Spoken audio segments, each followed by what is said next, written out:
Louisville, 3.5-point favorite at Kentucky. The over-under I have is 1 reference to Lamar Jackson.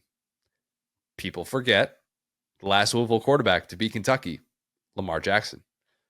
Tyler Shuck. Goodness, man. I mean, that is the Mark Stoops job save special right there, isn't it? Yeah, look, he's not going to get paid $44 million to go away if they lose this game. But yeah, he has made himself a good deal of, I don't want to just say money, but he's earned himself a whole lot of respect in the Bluegrass State for winning this game the way that he has.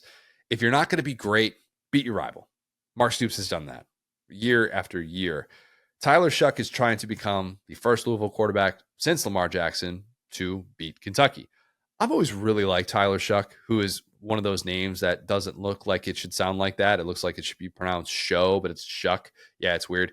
Plays with a ton of confidence, probably because he's been in college forever, Will. This guy's 25 years old. He's literally, because I'm like, I've heard this name, but it feels like yesteryear. Like it was not recently. It was yesteryear. Class of 2018. Yeah.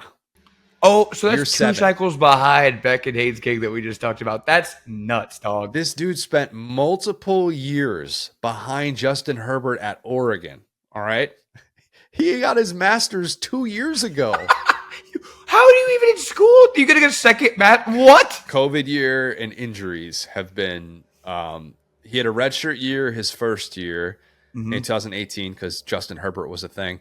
2020 didn't count against him, and then he had another injury year. So because of that, this is now his last year of eligibility. Those are the 4 years right there. Year 7. He's older than 7 starting quarterbacks in the NFL, and I'm a loser, and I had to look that up. I'll tell you where I remember him from. He was the starter in that Texas Bowl. Speaking of 2022 Ole Miss with Lane Kiffin, that beat Lane Kiffin. That's where I remember him. That was like with Texas Tech. Yeah, with Texas Tech. Yep. Yeah, he's been around. He has been around.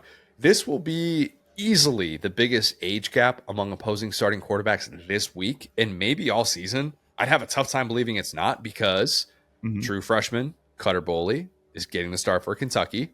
So not necessarily surprised there. He looks better than Brock Vandegrift during his appearances late in the season. Of course, on Saturday against Texas, he provided a spark, I thought. Stoops has been kind of hinting at this possibility that Boley was going to take over. He talked about it during the bye week, but he's going to come in. He's going to try and sling it just like he did against Texas. He is already getting quite the stamp of approval. My guy Nick Roush reported that Matthew McConaughey came up to him after the Texas game. It was like, you're going to be special. So this guy, he's like some type of an NPC in a video game. This Matthew McConaughey, if you're Texas football, like it's like Road to Glory where you like wake up and you hear a knock on your door and it's him and he's like, "Hey, I've got a quest for you." Here's what I want to know. How many quarterbacks has Matthew McConaughey said that to? You're going to be special. It's probably high.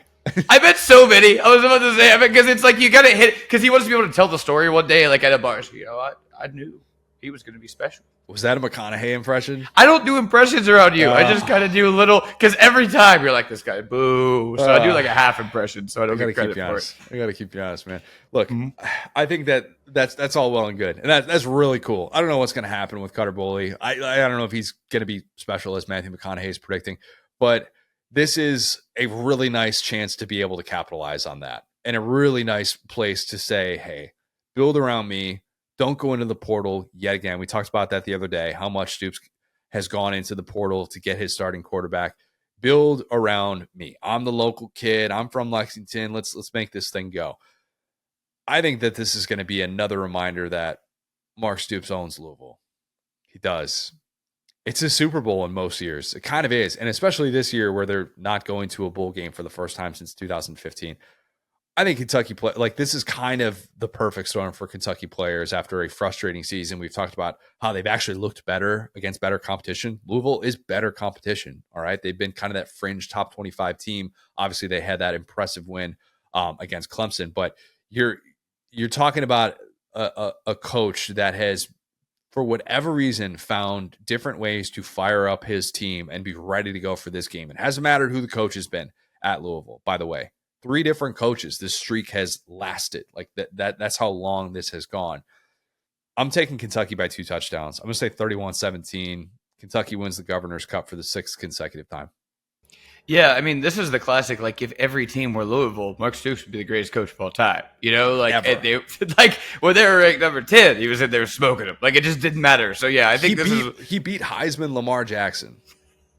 Like, need we forget? He sure did. Because you're right, Lamar Jackson was the last quarterback to beat him, but he didn't have like a winning record against him.